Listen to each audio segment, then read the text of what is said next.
نحمده ونصلي على رسوله الكريم اما بعد فاعوذ باللہ من الشیطان الرجیم بسم اللہ الرحمن الرحیم۔ رمضان المبارک کا آخری عشرہ جاری ہے۔ وآخرہ عتق من النار، رمضان المبارک کا آخری عشرہ جہنم سے چھٹکارے کا عشرہ ہے، جہنم سے نجات کا عشرہ ہے۔ سیدہ ام عائشہ صدیقہ رضی اللہ تعالیٰ عنہ آخری عشرہ کے بارے میں نبی علیہ السلام کے معمولات کو بیان کرتی ہے۔ وعن عائشہ قالت کان رسول اللہ صلی اللہ علیہ وسلم یجتہد فی العشر الاواخر ما لا یجتہد فی غیرہ۔ حضرت ام عائشہ صدیقہ رضی اللہ تعالی عنہا فرماتی ہے کہ رسول کریم صلی اللہ علیہ وسلم رمضان کے آخری عشرہ میں جس قدر ریاضت اور مجاہدہ کیا کرتے تھے، جس قدر زیادہ نوافل پڑھا کرتے تھے، تلاوت کیا کرتے تھے، ذکر اللہ کیا کرتے تھے، تہجد کی نماز پڑھا کرتے تھے اور رو رو کر گڑ گڑا کر آنسو بہا کر اللہ سے دعائیں مانگا کرتے تھے۔ فرمایا کہ اور دنوں میں اتنی عبادت نہیں کرتے تھے جتنی رمضان المبارک کے آخری عشرے میں آپ عبادت کیا کرتے تھے۔ تو یہ نبی علیہ السلام کی تعلیمات ہیں، یہ نبی علیہ السلام کا طریقہ ہے آخری عشرے میں۔ ہمیں بھی چاہیے کہ ہم اس آخری عشرے میں چند دن باقی ہے،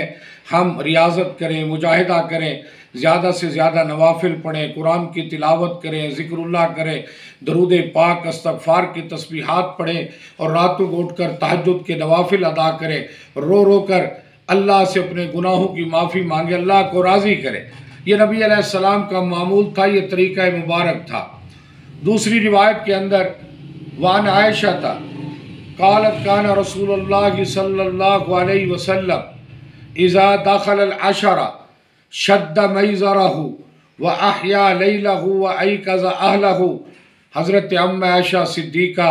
رضی اللہ تعالیٰ عنہ فرماتی ہیں جب رمضان المبارک کا آخری عشرہ شروع ہو جاتا، نبی اکرم صلی اللہ علیہ وسلم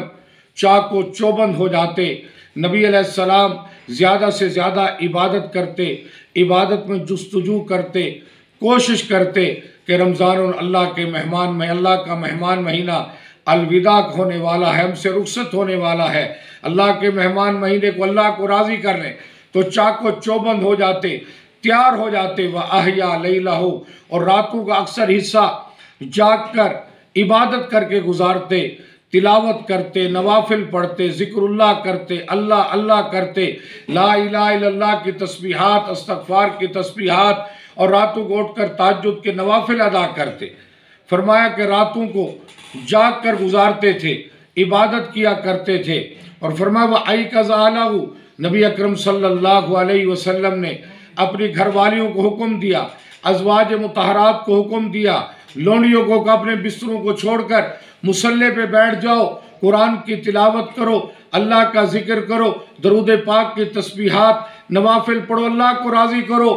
بستروں کو چھوڑ دو۔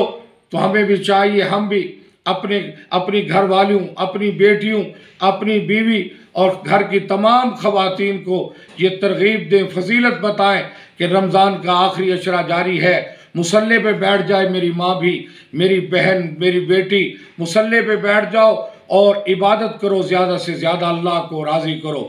وَأَيْقَظَ أَهْلَهُ، اور اسی طرح پوری جماعت کو جگاتے، پورے خادموں کو کہتے نبی اکرم صلی اللہ علیہ وسلم صحابہ پیغمبر کو کہ گھروں کو چھوڑ دو،